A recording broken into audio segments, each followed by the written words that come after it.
Mais non. Si, je te jure. Potentium, le podcast qui mêle science et potin. Et tu savais que... Non. Ah bah d'accord. Potentium. Bonjour à tous et bienvenue dans ce nouvel épisode de Si c'est vrai numéro 5 du premier coup. Et aujourd'hui, on va toujours vous parler d'actualité scientifique avec ma co-host Lucie. Bonjour Lucie. Bonjour Émilie, bonjour à tous. Comment ça va ? Il fait un peu moins chaud. Il fait un peu moins chaud. Bon, voilà, il fait 39 au lieu de 41. On fait comme on peut. Courage à tous ceux qui ont très chaud, qui vivent sous les toits, qui sont vieux. Bah, ça m'étonnerait qu'ils nous écoutent, mais on est quand même avec vous. Et courage. On est là. On pense à vous, on pense à nous, on pense à tout le monde. Et on n'est pas tous égaux face à la canicule, ok ?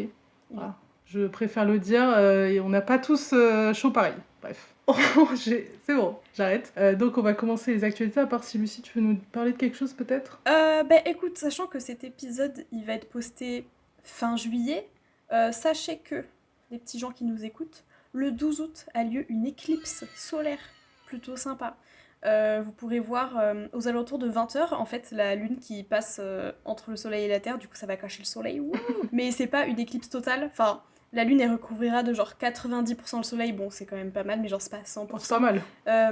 C'est plus en Espagne et vers vraiment le sud-sud de la France que ce sera genre total, mais c'est quand même déjà pas mal. Mais en tout cas, s'il y en a qui veulent regarder cette éclipse, ne la regardez pas à l'œil nu s'il vous plaît, sinon vous allez vous brûler la rétine. Pas cool. Fun. Faut la regarder avec des lunettes spéciales Eclipse. Je sais que vous pouvez vous en procurer soit dans des lieux il y a plein de lieux comme des musées qui peuvent en donner, ou sinon des fois dans des magazines il y en a, mais vraiment ne regardez pas à l'œil nu s'il vous plaît. Ça te hype toi ce genre de truc, genre les éclipses ? Bah je crois que je suis un peu hoquetière, enfin genre c'est sympa, mais en vrai j'en ai jamais vu. Mais ouais. Mais en vrai il y en a assez souvent, enfin genre en vrai c'est pas non plus si rare que ça. C'est juste que des fois, on n'est pas forcément... Éclipse totale, quand même, c'est pas tous les 2 jours, oui, quoi. Non mais là, elle sera pas totale, tu vois. Et c'est vers 20h, du coup... Et c'est vers 20h chez nous, du coup, le soleil, il sera quand même bas, tu vois. Il sera pas... c'est genre vers le coucher du soleil. C'est pas genre à midi où il sera en plein au milieu du ciel. Mais c'est quand même sympa, en vrai. Écoute, donc bon. Ouais. Moi, ça me stresse un peu. Ah ouais ? Parce que, je sais pas, genre d'un coup, je fais ma vie, et d'un coup, il fait tout noir. Je pense... Je sais pas, imagine, t'es un écureuil et d'un coup il fait tout noir, je pense que tu paniques, genre. Pourquoi un écureuil ? Je sais pas.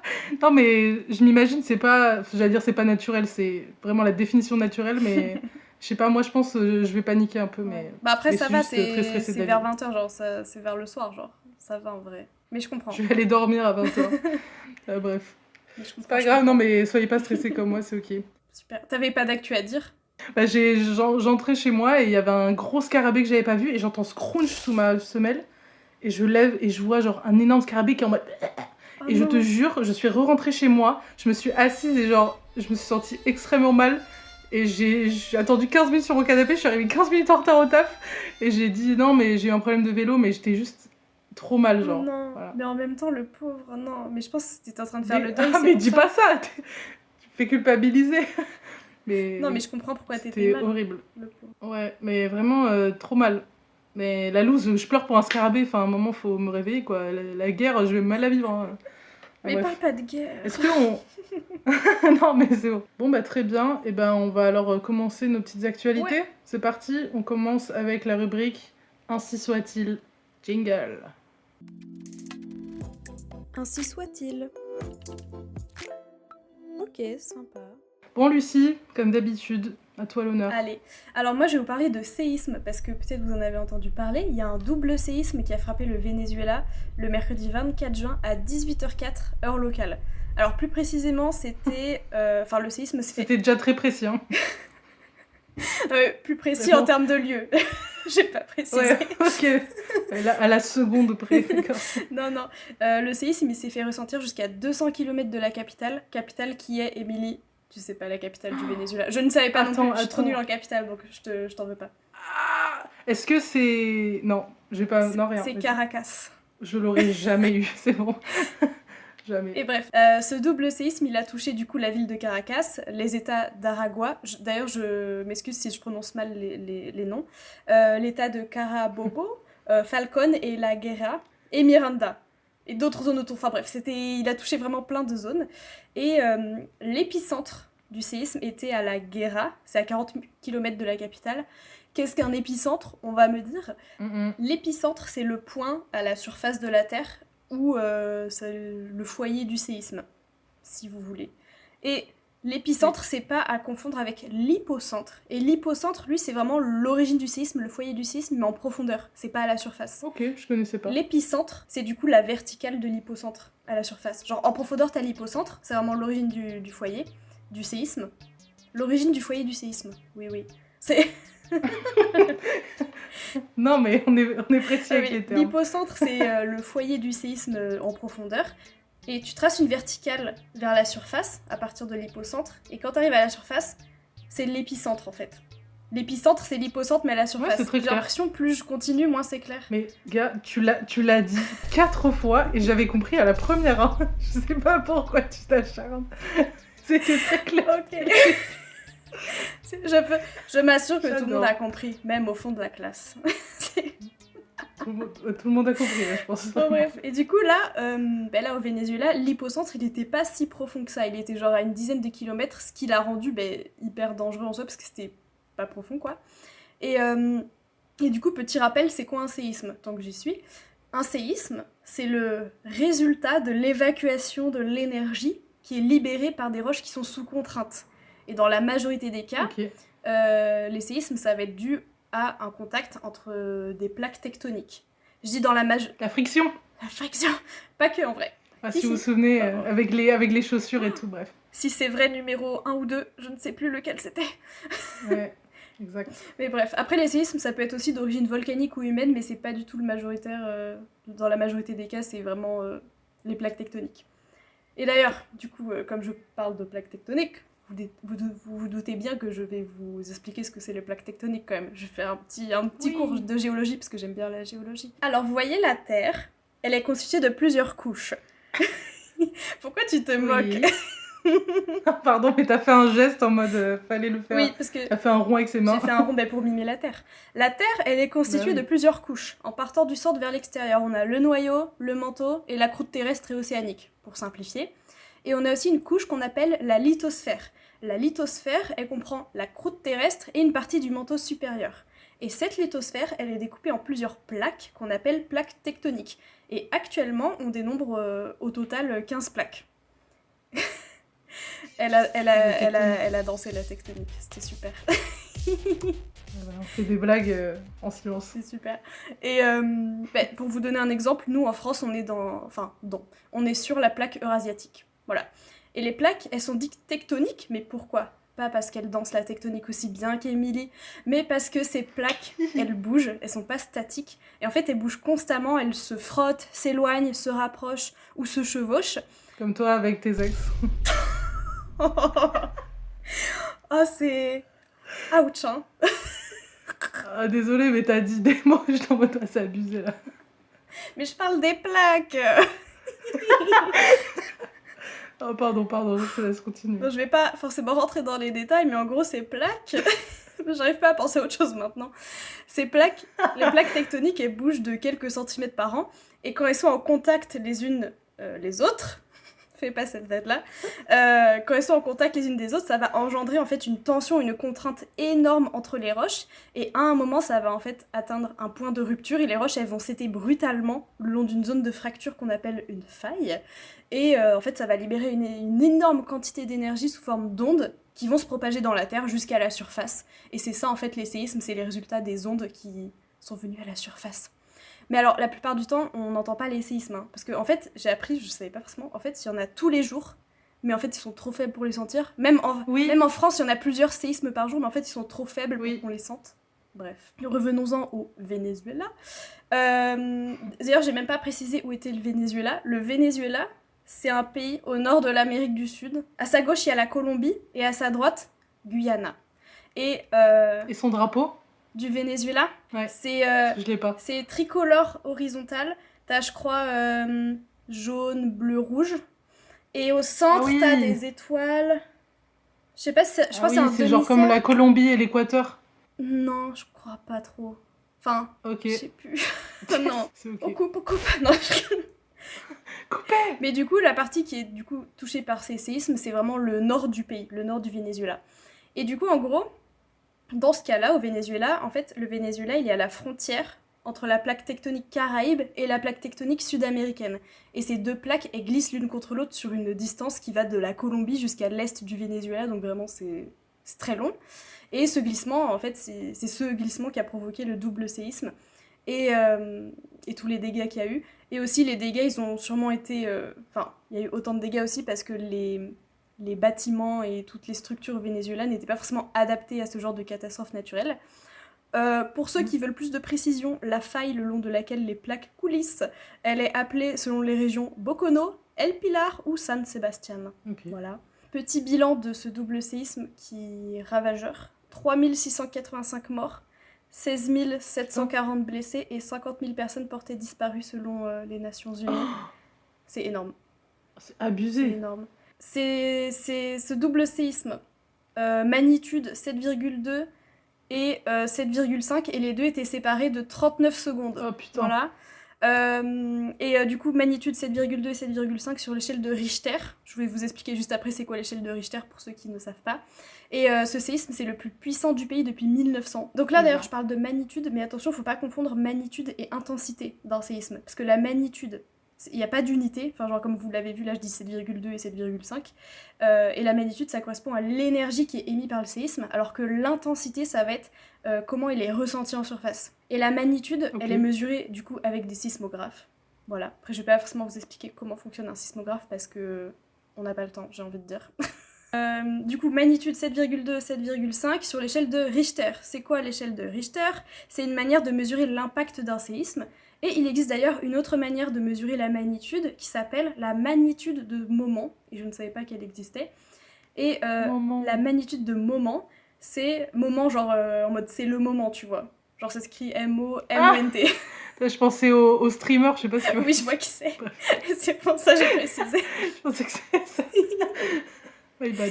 Et du coup, la magnitude de moment, c'est d'ailleurs la manière de mesurer la magnitude d'un séisme qui est la plus employée par les spécialistes de nos jours. Mais en fait, l'échelle de Richter, ça reste quand même celle qu'on utilise, par exemple, que j'ai vue là dans les médias, et je pense que c'est parce que c'est la manière la plus connue, c'est pour ça je pense qu'elle est largement utilisée. Mais ça, ce n'est que mon hypothèse, donc voilà. Et du coup, l'échelle de Richter, il y a plusieurs niveaux d'intensité. Pour estimer la violence d'un séisme, ça va de 1 à 9 et plus, et c'est une échelle logarithmique de facteur 10, c'est-à-dire que par exemple, si on a un séisme de niveau 5, eh ben, il sera 10 fois plus fort qu'un séisme de niveau 4, ou un séisme de niveau 3 sera 10 fois plus fort qu'un séisme de niveau 2, voilà. Et du coup, pour ces deux séismes de magnitude 7,2 et 7,5, j'ai l'impression que je l'ai dit au moins 10 fois, du coup c'est quand même hyper haut dans l'échelle, et du coup on parle de séismes destructeurs, et en fait qui vont causer des destructions importantes comme on a pu le voir. Et aussi, pour finir, en plus du coup de ce double séisme, il y a eu plus de 300 répliques enregistrées. Alors c'est quoi des répliques? Moi je connaissais pas. En fait les répliques c'est des plus petits séismes qui sont causés par les premiers, et en gros les roches elles vont réajuster leur position petit à petit sous terre suite au premier séisme qu'il y a eu, et du coup le fait qu'elles se réajustent ça engendre des mini-séismes qu'on appelle des répliques.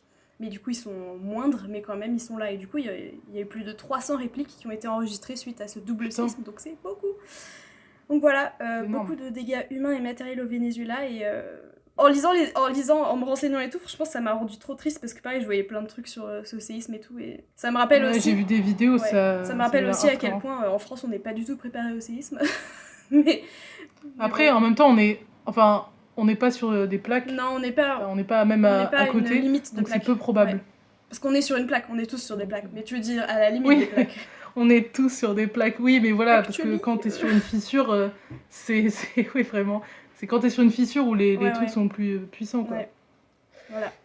Bah super. Mais en même temps, c'est important d'en parler, de sensibiliser et de comprendre ce qui se passe, quoi. Mais j'ai bien aimé parler des séismes, j'aime bien la géologie, ça m'avait manqué d'en parler un petit peu. Ah ouais, grave, tout le monde adore en plus. On va passer à mon actu. Et toi avec ton cadmium, attends. Attends, mais en plus tu vas pas être déçu. Oh là là, vas-y. Alors moi je vais vous parler d'une loi encore et sur l'agriculture encore. Oui, j'ai un kink, vraiment. Je préfère la géologie. Mais c'est des sujets... Bah, pas moi. C'est des sujets importants et surtout qui ont beaucoup d'impact sur nos vies. Donc c'est pour ça que j'en parle, parce que je trouve que c'est important et que ça a des conséquences sur notre alimentation. Donc... Alors que là, ton truc, là... Je rigole.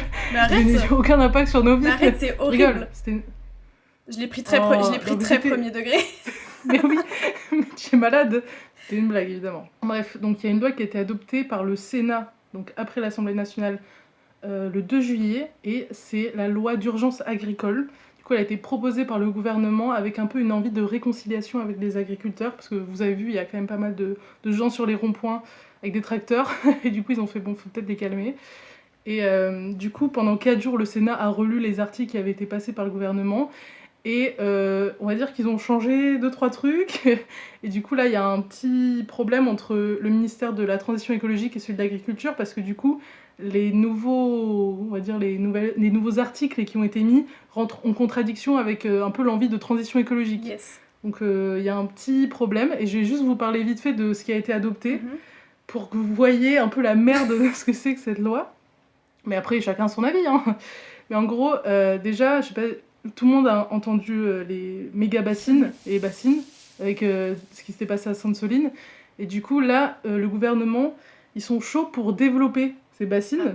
Et en gros, ces bassines, elles servent à stocker l'eau hivernale, donc quand il pleut beaucoup, pour qu'après, on puisse la stocker et irriguer les cultures l'été, quand il y a la sécheresse, par exemple.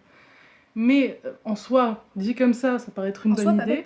Mais du coup, oui, en soi. Mais après, quand tu penses au reste, en fait, ces infrastructures, elles sont très critiquées par les associations écologiques et par les scientifiques, parce qu'en fait, c'est de l'adaptation, mais c'est mal fait.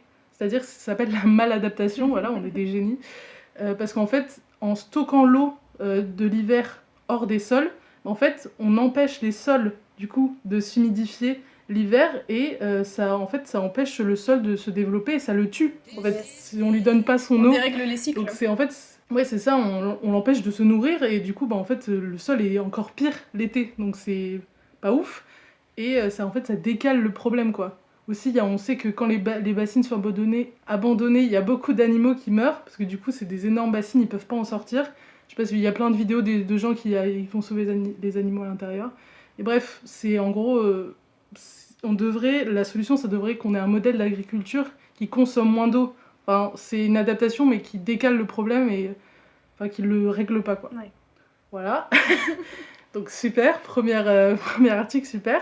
Deuxième, c'est qu'il facilite les tirs sur les loups. Parce que les loups, voilà, c'est une espèce protégée quand même. Et ça menace les troupeaux, parce que du coup, ils bouffent les brebis et les moutons, etc. Et du coup, la loi, elle vise à enlever le loup comme espèce protégée et lui faire un autre statut. Donc en gros, on peut maintenant lui tirer dessus plus facilement. Au début, je croyais qu'il y avait toujours un lien avec les méga-bassines, et je comprenais pas le lien entre les méga-bassines et le loup. J'étais en mode... j'ai pas compris. Non, pardon, c'est qu'il y a... Dans une loi, il y a plusieurs articles. Non, mais juste, du coup, c'est un mot. C'est ok, non, vraiment, c'est pas grave. Voilà, donc c'est un peu... on fait un peu Dieu à dire « Toi, je peux te tuer, pas toi ». Bref, c'est un peu étrange. Encore 3 autres trucs. Ils veulent développer aussi l'élevage intensif. Donc, en gros, industrialiser l'élevage. Parce que, du coup, c'est le problème que les agriculteurs vivent, quand même, 20% vivent sous le seuil de pauvreté. C'est énorme. Et du coup, pour qu'ils puissent produire plus et du coup avoir plus de revenus, du coup, on agrandit l'élevage, on le rend plus industrialisé, et du coup, on le plus intensif. Bon, je vais pas vous expliquer pourquoi l'élevage intensif, c'est pas le meilleur truc, hein, clairement, parce que c'est pas ouf pour les animaux, clairement. Et on a bien vu avec la canicule le nombre les milliers de poules, d'animaux qui sont morts parce qu'ils étaient tous entassés dans un même endroit. Ils veulent pas juste mieux rémunérer les agriculteurs, parce que plus faire de... mais surtout que plus il y a tellement de gaspillage alimentaire, sans parler forcément du bien-être animal qui est évidemment pas respecté dans les élevages intensifs. Il y a tellement de gâchis alimentaires, surtout sur les viandes, que... Enfin, pourquoi en produire plus, j'ai envie de dire. Enfin, genre... Bref. Ouais. Non, mais c'est... Mais oui. Bref, et du coup, c'est toujours un super article.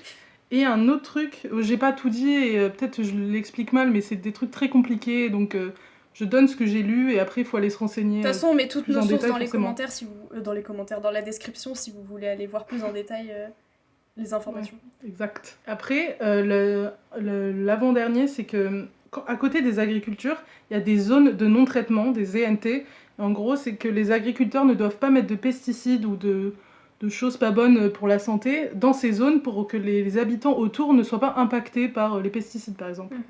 Donc ça, c'est ce qui était à la base. Et maintenant, c'est plus à l'agriculteur de se soucier de ça, c'est aux gens qui construisent, donc qui ont les terrains, de ne pas... La zone, maintenant, elle est plus sur les champs, elle est sur la rue, quoi. Donc maintenant, c'est aux gens de ne plus construire dans ces zones-là, pour du coup ne pas être impactés. Donc voilà, ils ont... Enfin bref, okay. C'est du coup pour que les agriculteurs ne perdent pas du terrain et que c'est à nous de nous adapter.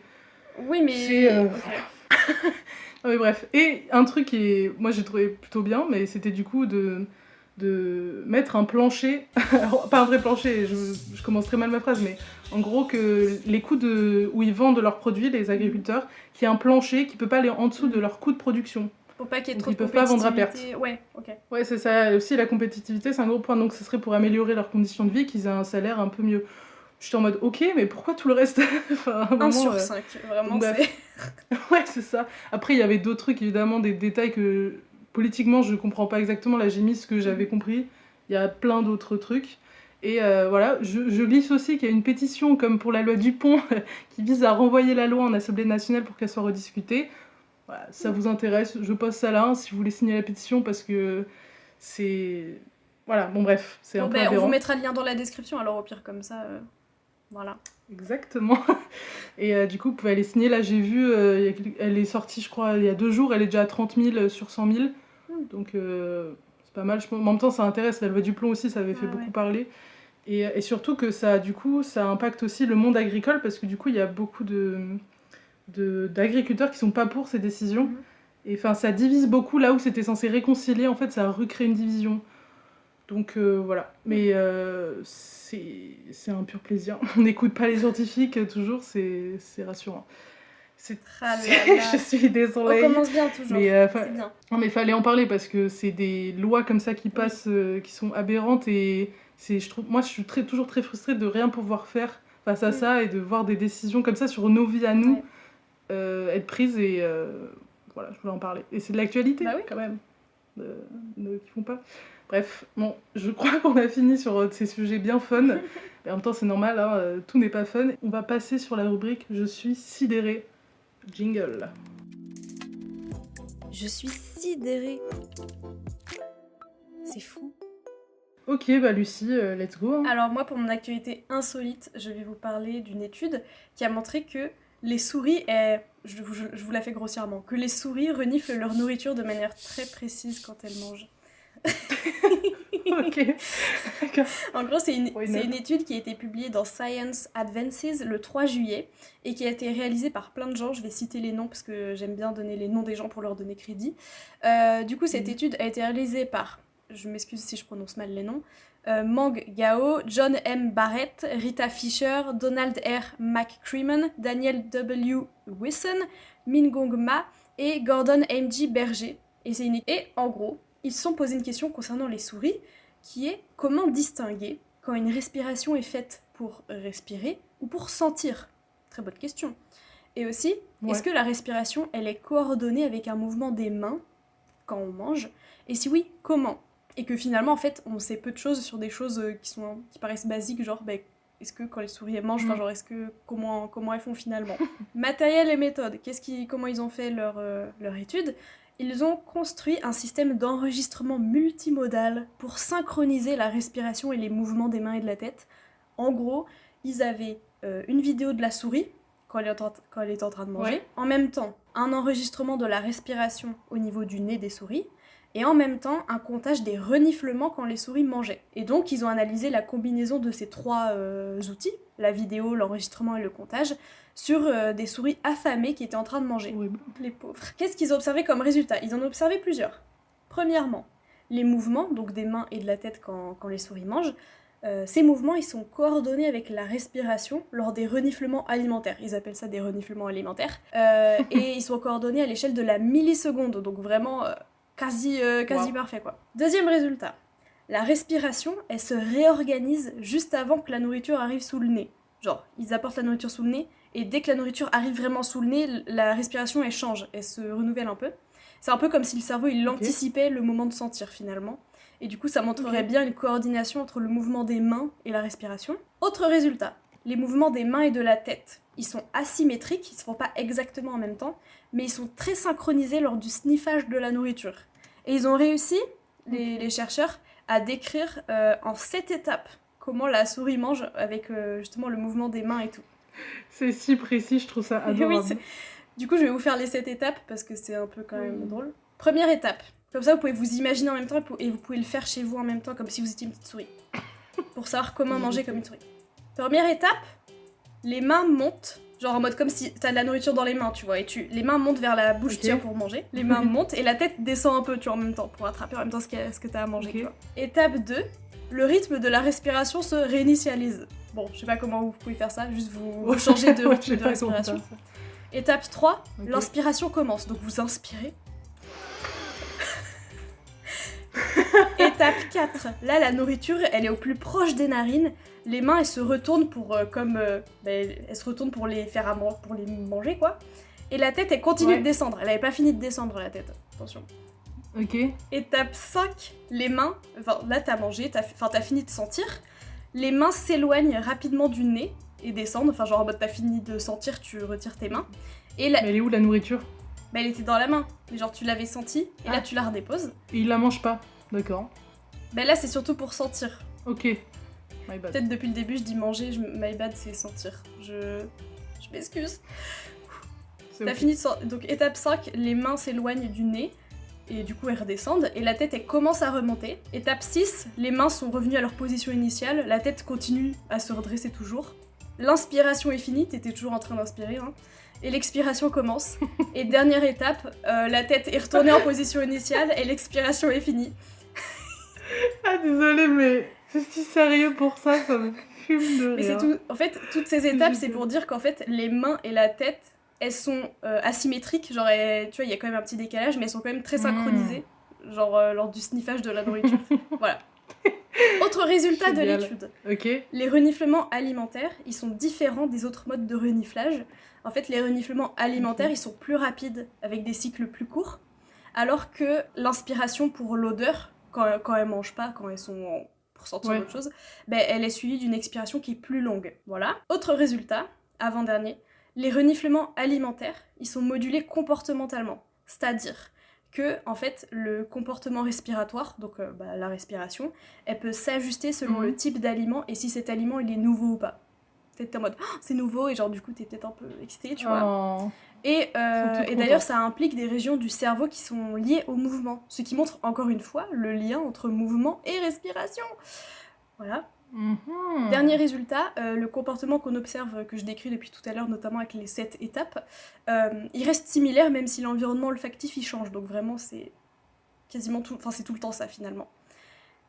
Conclusion de cette étude, chez la souris, il y a un comportement très précis pour sentir la nourriture, pour la sniffer, et les mouvements, du coup notamment des mains qui amènent la nourriture vers le nez, et la respiration sont synchronisés à la milliseconde près, donc c'est quasiment simultanément. Et la respiration, du coup, le changement respiratoire, il se déclenche juste avant que la nourriture arrive sous le nez, donc c'est comme en fait, le cerveau il anticipe finalement qu'il y a la nourriture qui arrive, donc smart. Et en fait, globalement, c'est qu'en fait, ça a montré vraiment que le mouvement, donc des mains, de la tête, et la respiration sont synchronisés lors du sniffage de nourriture. Voilà. Donc vraiment, ces chercheurs ont réussi à décrire comment une souris mange et que, voilà, mouvement et respiration sont synchronisés. Voilà. Tu sais ce que ça me fait penser un peu? Vas-y. Mais no shame, ça me fait un peu penser aux Ig Nobel. Genre, les Ig Nobel, en gros, c'est un peu comme les Nobel Prize, là, mais c'est pour les recherches qui ont un peu aucun sens. Non, c'est pas exactement ça. Actually, c'est des, c'est des parodies du prix Nobel qui ont pour but d'abord de faire rire, puis après de faire réfléchir. Mais t'as la définition au mot près. Mais parce qu'en fait, j'ai tellement fait de trucs sur les Ig Nobel que je crois la définition, je la connais bien, genre... My bad. Mais par exemple, à Ig Nobel, que j'avais vu, c'était... ils ont étudié une truite morte dans un IRM et ils ont vu des mouvements dans le cerveau alors qu'elle était morte. Et du coup, ça a mis en avant les défauts de l'IRM.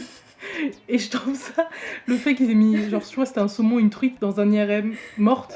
Enfin, tant de choses me font rire et ça me fait un peu penser à cette étude, du coup. Non mais voilà, mais j'espère que T'as pas du tout l'air Mais ravi. si. Mais j'espère que t'as bien aimé le tuto en 7 étapes pour voir comment une souris mange. Oui, bah je l'ai fait en live. Ouais, c'était super. Bah, vous pourrez pas voir, mais C'était super. c'était Elle a super. fait une superbe J'aurais dû, inspiration. je sniffais un truc. Merci. Bah, c'est un peu drôle parce que moi, mon sujet est bien plus deep que du coup, la différence Bah vas-y, entre c'est les quoi deux. C'est quoi toi Désolée. Moi, c'est bien plus intéressant en fait. Non, je rigole. Pas du tout. J'ai adoré. J'adore. Vas-y. Et toi, C'est style Rémi dans Ratatouille. tu c'était vas super. nous parler de quoi toi Du coup, comme sujet deep. Non, mais je rigole. En vrai, c'est que de base, j'ai pas du tout réussi à trouver une actualité qui me plaisait, qui était assez sidérante pour ce mois-ci. Du coup, j'ai un peu cherché autre, genre qu'est-ce qui pouvait sortir les prochains mois et tout. Et j'ai vu, tout le monde a vu qu'il y a le nouveau film de Christopher Nolan, l'Odyssée, qui sort. Et c'est celui qui a fait Inception, Interstellar, etc. Ça sort, j'ai même pas noté la date, mais c'est mi-juillet, quoi, un truc comme ça. Et bon, l'Odyssée, rapidement, c'est l'œuvre d'Homère sur l'histoire d'Ulysse, après la guerre de Troie qui revient à Ithaque et qui a quelques galères sur le chemin. Et en vrai, c'est cool, j'aime bien l'histoire. Bravo, Homère. Et bref, et du coup, j'ai fait des recherches sur le film, parce que je sais pas, ça m'intéressait. Et j'ai vu qu'il y avait des controverses. Et bon, il y en a plein. Il y en a que je vais pas nommer parce que vraiment, on souffle. Okay. Juste pour dire, c'est qu'il y a une actrice noire qui... Mais il n'y avait pas de noir à l'époque. Le classique, mais c'est ridicule. On souffle. Vraiment. Et moi, je vais vous parler d'une controverse, d'une polémique qui est assez intéressante. En gros, Nolan, il a tourné une partie de son film à Dakhla. Vraiment, je sais pas si je le prononce bien, mais j'ai prononcé mal sûrement tout le long. Et c'est au Sahara occidental. Okay. Et en gros, c'est un territoire qui est en conflit. Et un gros conflit et qui date d'il y a beaucoup de temps. Et je connaissais pas du tout l'histoire. Du coup, je vais vous en parler aujourd'hui. C'est un... Toi, tu sais l'histoire, en fait, apparemment. Non, je sais juste qu'il y a un conflit parce que c'est vraiment moment geek. Vous savez, je connais bien les pays et juste des fois dans les applis de pays, ils différencient le Sahara occidental du Maroc, genre en mode ils se veulent indépendants et tout. Du coup, j'avais compris qu'il y avait une histoire de guéguerre un peu entre... Oh là, le résumé, l'histoire de guéguerre. Non. Non, mais que genre le Sahara occidental voulait être indépendant et le Maroc voulait pas, ou enfin genre il y avait un truc quoi. Exactement, c'est un conflit entre les indépendantistes et le Maroc, globalement, et je vais vous expliquer, du coup je vais un peu faire l'histoire de ce qui se passe du conflit. Voilà, petite transition, donc c'est d'actualité parce que le film sort bientôt. Bah oui, vas-y. En gros, de base c'était une colonie espagnole, et en 1975, l'Espagne il signe les accords de Madrid et, entre le Maroc et la Mauritanie, et ça permet en gros d'officialiser le partage du territoire. Donc voilà, de base Sahara c'est à l'Espagne, et après le partage entre le Maroc et la Mauritanie. Le Maroc a 2/3 au nord et la Mauritanie a 1/3 au sud. Et l'Algérie et alors la population qui vit au Sahara occidental, on dit les Sahraouis. Okay. Eux, ils sont pas du tout consultés globalement. Top. Et du coup, voilà, après les Espagnols partent et laissent le territoire Maroc et Mauritanie. Donc voilà, déjà super. Parce que du coup, déjà le terme Sahraoui, c'est déjà un terme un peu politique parce que ça signifie qu'il y a une population là-bas alors qu'en soi, elle appartient à d'autres pays. Enfin, c'est un endroit colonisé, quoi. Du coup, le Sahara occidental, c'est considéré comme un État qui n'est pas autonome et qui est en attente de décolonisation. Voilà, globalement, c'est un terrain colonisé, quoi. Et c'est un terrain surtout qui n'est pas du tout considéré administrativement, donc ils ne peuvent pas vivre... Enfin, ils ne peuvent pas être considérés. Ouais. Donc ça fait un demi-siècle que vraiment il y a ce conflit entre le Maroc et la République arabe sahraoui démocratique, le RASD, qui est porté par le Front Polisario, qui est du coup le mouvement indépendantiste qui est soutenu par l'Algérie. Okay. J'espère que c'est clair. Mais en gros, voilà, il y a les indépendantistes qui sont soutenus par l'Algérie. Il y a j'allais dire la démocratie du Maroc, pas du tout, le gouvernement du Maroc. Comment on appelle ça Ouais, mais non, c'est un roi, donc c'est la monarchie monarchie, exactement. Voilà, donc d'un côté, il y a les indépendantistes, et de l'autre côté, il y a la monarchie du Maroc. Et en gros, ce mouvement indépendantiste, il cherche du coup la décolonisation du territoire et l'indépendance totale du Sahara occidental. Donc en 1975, ça commence à être la merde entre les deux. Voilà, il y a pas mal de conflits armés. Il y a un cessez-le-feu en 91 et le Maroc va contrôler 80% du territoire et va l'administrer, et les 20 autres pourcents vont être laissés au Front Polisario, donc au mouvement indépendantiste, et ils vont faire un mur, Enfin, ils appellent ça une ceinture de sécurité, un mur marocain, un mur des sables. Faut arrêter de Ça faire a des plein murs de comme noms. ça. Hein. En gros, vraiment, j'ai vu le mur, j'étais en mode, oh, putain. Et en gros, c'est pour voilà, dire ça c'est à vous, on vous le laisse et tout le reste c'est à nous quoi. Bref, donc maintenant le conflit il est plus tellement armé, mais il est surtout en fait diplomatique et administratif quoi. C'est un peu savoir comment les Sahraouis vont s'organiser, est-ce qu'ils font partie du Maroc ou pas, bref, c'est toute une galère. Bref, voilà donc ce qui se passe, le contexte, et c'est un sujet assez touchy. Et Nolan, il s'est dit, et si j'allais tourner là-bas? Après, je pense qu'il était juste pas du tout au courant parce qu'il est américain, donc je pense qu'il sait pas trop ce qui se passe dans le monde. Et en gros, Dakhla, c'est une ville qui est dans la partie occupée par le Maroc. Ok. Donc c'est vraiment un truc en tension, Mm. parce que voilà, du coup les Sahraouis, ils aimeraient que ce soit à eux, Ouais. et en même temps, bon, bref. Donc aller là-bas, ça a amené beaucoup de sujets sur la table, enfin beaucoup de problèmes. Et c'est pourquoi j'en parle. Et aussi, c'est d'actualité parce que ce que je dis, c'est sorti le 3 juillet. Actualité. En gros, c'est le Festival international du film du Sahara qui appelle à boycotter le film dans un rapport qui, du coup, est diffusé le 3 juillet. Voilà. Donc, c'est l'actualité. En gros, c'est un festival qui est organisé dans des camps de réfugiés sahraouis en Algérie. Et c'est un festival, en fait, avec des ateliers aussi, qui va vraiment permettre de sensibiliser la communauté à la situation du Sahara. Et ils utilisent un peu le cinéma comme un truc de mémoire, de résistance et de défense de leurs droits humains. Donc, incroyable. Et j'ai noté quelques citations. En gros, dans le rapport, c'est Marion Carion. Ah putain, je crois que c'est Marion Cario. Et j'ai écrit Marion Carion. Bon bref, je vais l'appeler Marion Cario, qui est la directrice exécutive du festival. Et j'ai juste noté 2 citations.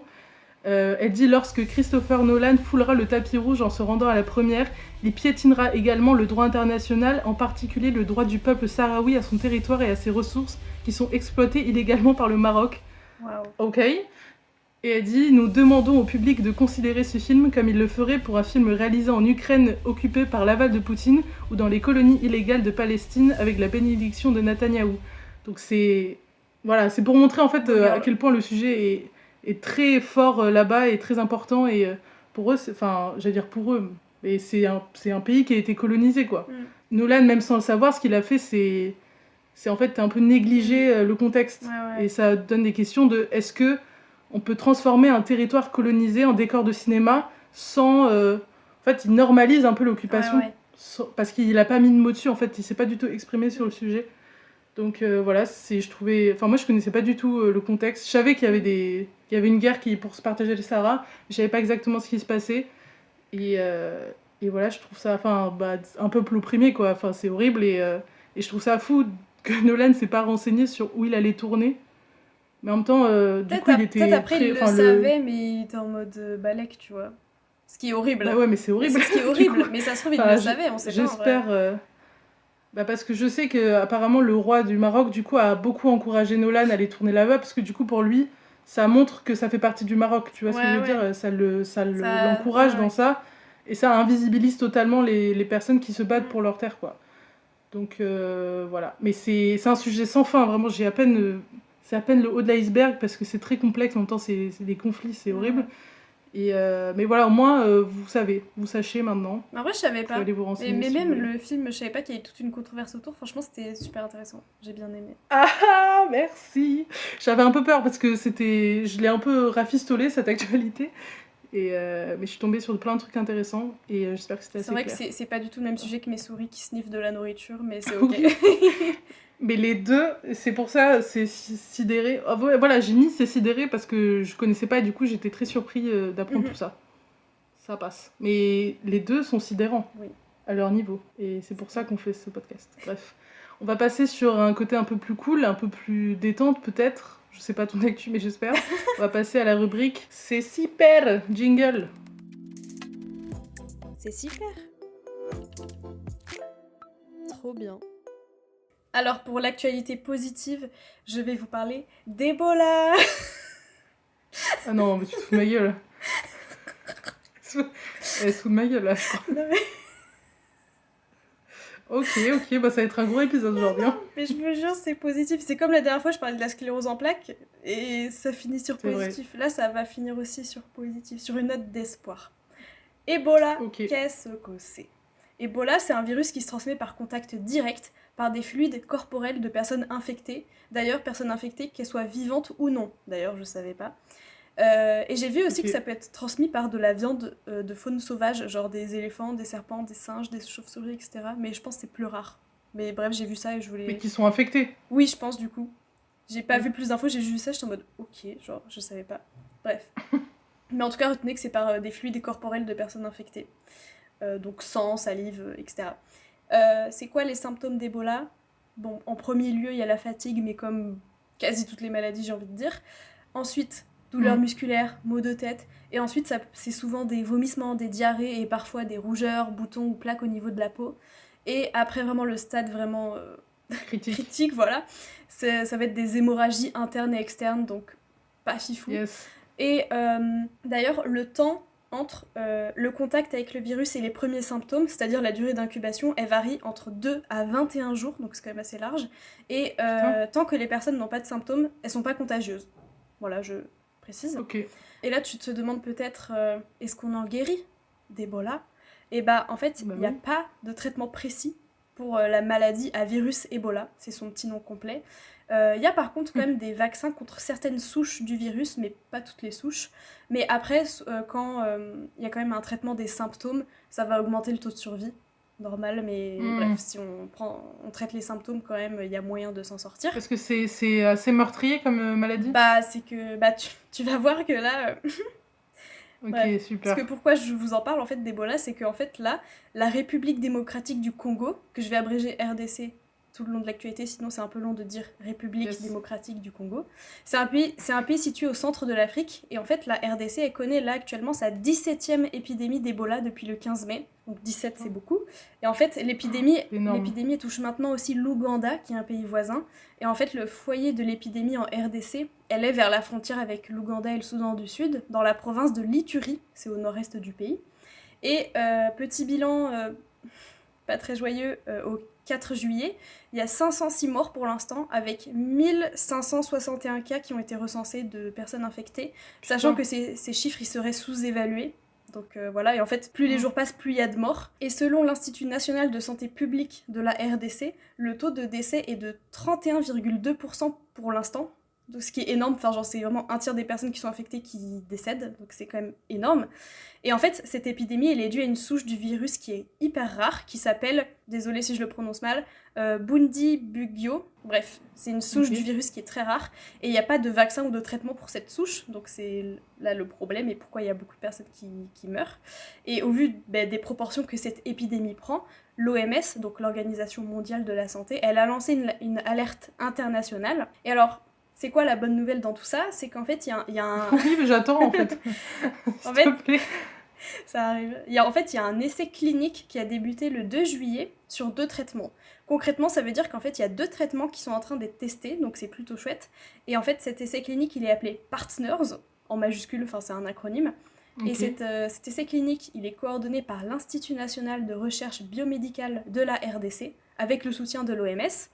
Et cet essai clinique, il a pour but de tester l'efficacité de 2 potentiels traitements contre la souche hyper rare qui touche le RDC actuellement. Le premier potentiel traitement, ce serait l'anticorps monoclonal MPB134. Un anticorps, qu'est-ce que c'est ? C'est une substance sécrétée par le système immunitaire pour nous protéger. Et un anticorps monoclonal, du coup, c'est un anticorps qui est en gros capable de reconnaître un seul type de virus ou de bactérie. Donc ça, ce serait le premier potentiel traitement.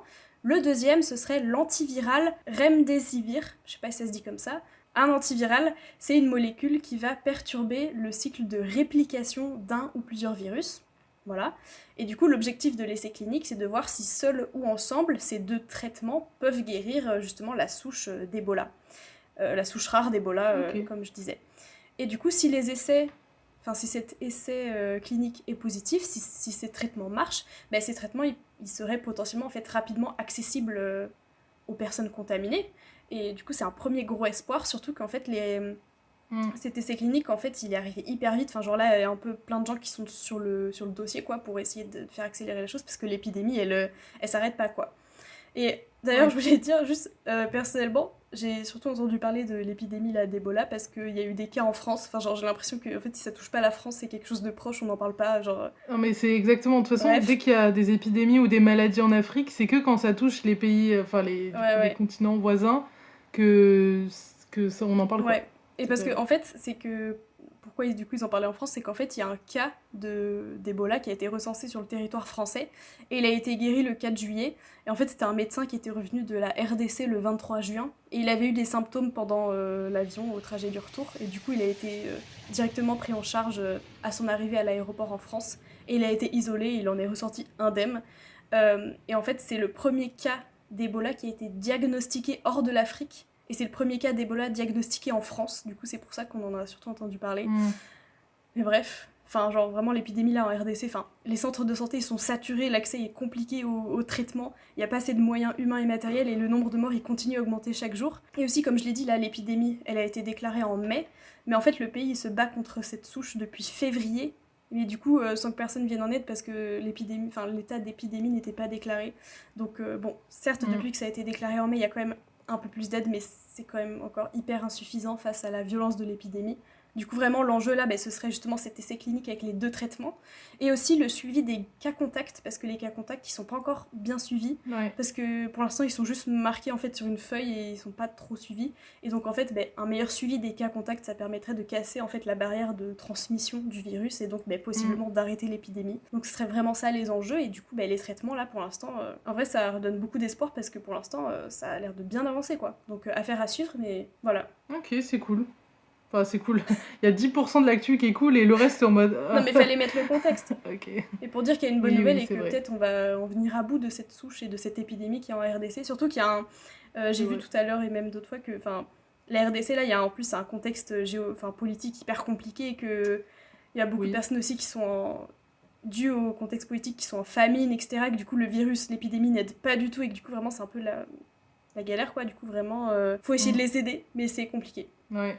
Non, mais surtout que Ebola, c'est déjà le nom Ebola, moi depuis que je suis née, il a toujours été, c'est toujours été un problème, tu vois. Je trouve ça fou on attend toujours autant de temps pour aider, enfin tant que ça touche pas les pays européens ou quoi. Là, tu vois, c'est la 17e c'est fou. épidémie. Enfin, je sais pas du coup, je sais pas à partir de quand ils ont comptabilisé, mais 17 déjà c'est quand même énorme. Enfin, bref. Ouais, non mais c'est abusé, hein, vraiment. Mais bon, au moins ça arrive, mais ça arrive tard, quoi. Ouais. Enfin, bref. Top. Merci Lucie. Un plaisir. Mais si, il y a des traitements, Bon. c'est bien, qui sont en train d'être Oui, testés. c'est vrai. Toi, c'est quoi ta C'est vrai, petite ça serait actualité cool, positive? On finit sur quoi comme sujet? Alors, on va finir sur un sujet que normalement tout le monde aime. On va parler d'espace. Il y a pas tout le monde qui aime Waouh. l'espace en Bon, vrai. j'avoue, Mais... oui, et surtout, moi j'allais dire que c'est pas forcément un sujet qui me passionne de base. Enfin, parce que c'est. Enfin, l'actualité était assez forte, donc je voulais quand même en parler, mais j'avoue que l'espace, c'est assez lointain, du coup ça me parle moins. Enfin, moi j'aime bien les actus ou les domaines qui touchent directement nos vies, comme j'en ai parlé plus tôt, mais on va quand même en parler, ça va être D'habitude, c'est intéressant, moi qui parle et vous allez d'espace. apprendre plein Pour de une fois, choses. c'est toi, donc c'est très bien. C'est Je te vrai, laisse c'est le vrai. bâton de la parole. J'ai vu ça passer et tout. Du coup, alors il y a une étude qui a été publiée le 6 juillet, donc c'est récent. Non, j'arrête. En gros, c'est une équipe internationale d'astronomes qui ont annoncé que grâce à un télescope de l'Agence spatiale européenne, donc l'ESA, c'est ça. En gros, ils ont repéré 31. Alors, j'ai pas regardé comment on prononce du coup. Quasar, je veux dire quasar. Quasar, c'est plus stylé, je veux dire quasar plutôt. Quasar. En gros, ils ont repéré 31 quasars, et dont 2 les plus anciens qu'on n'a jamais connus à ce jour. Ok. Donc, je vous expliquerai évidemment ce que c'est un quasar, mais prenez l'information déjà. Okay. En gros, les quasars, ça renferme de la lumière. J'expliquerai plus en détail concrètement ce que c'est, mais ça renferme de la lumière.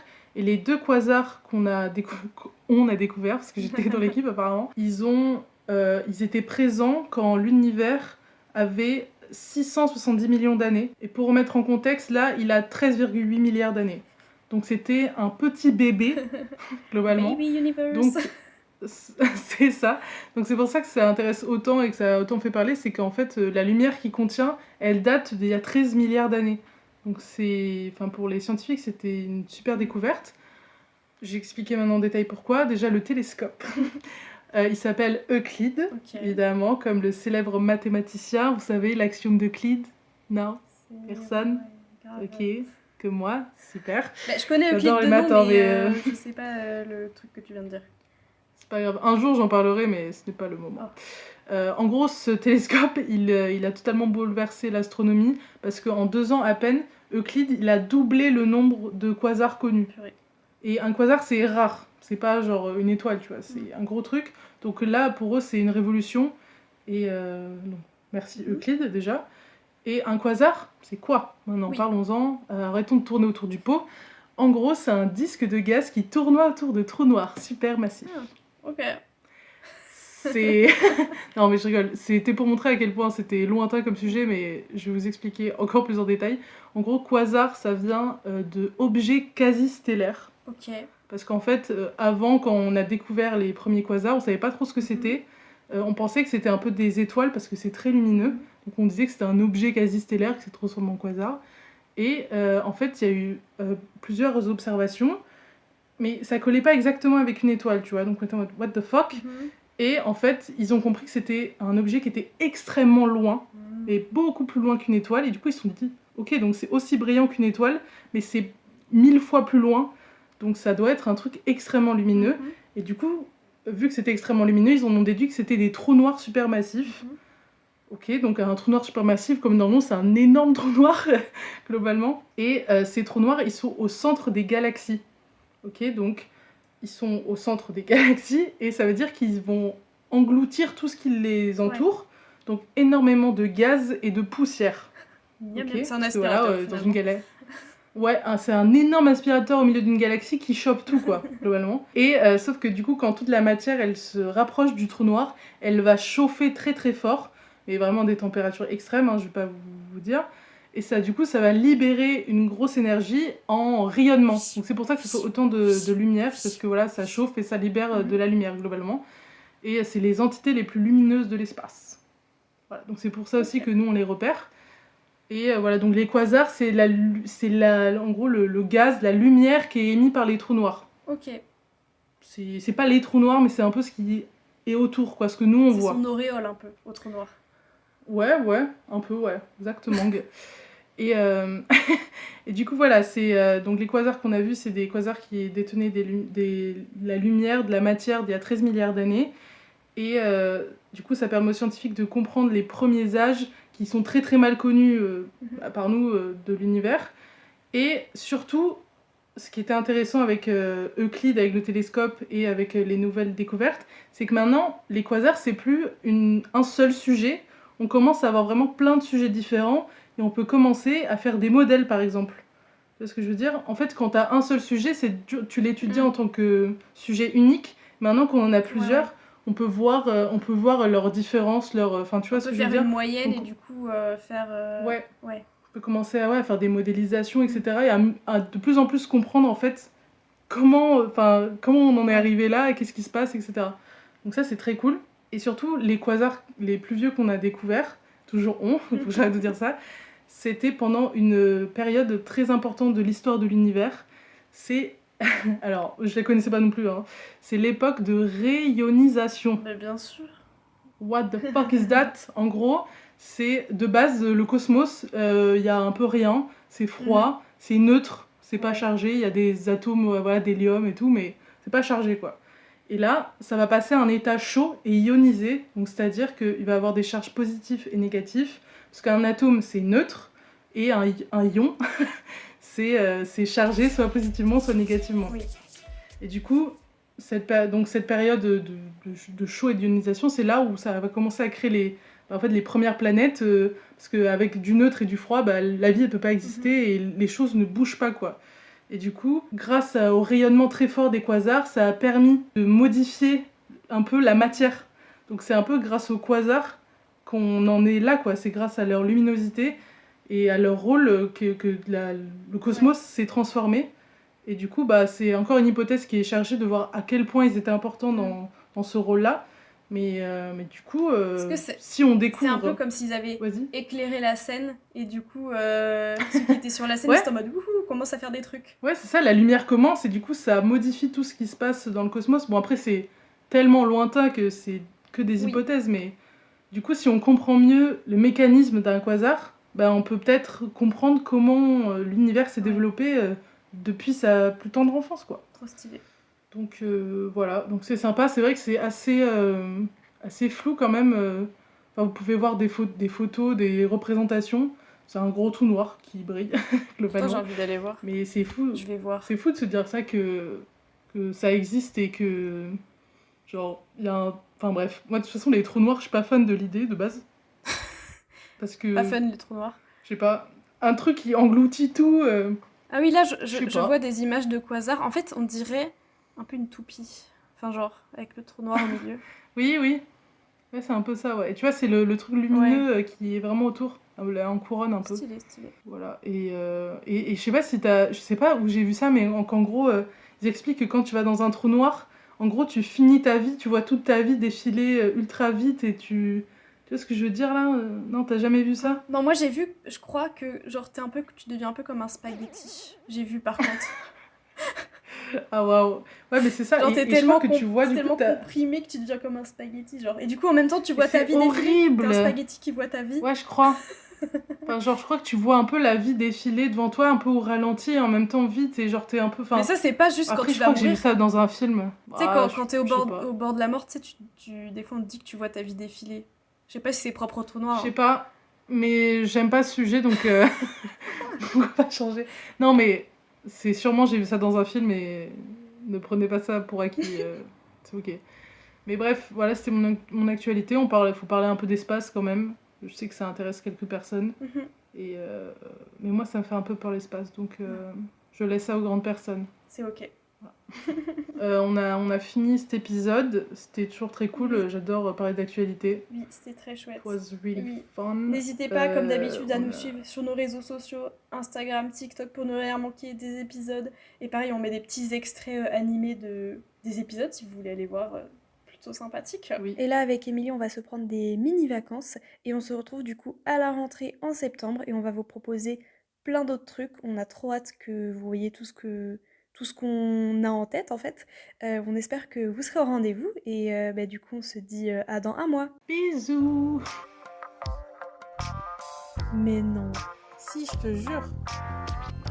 Potentium, le podcast qui mêle science et potin. Et tu savais que... Non. Ah bah d'accord. Potentium.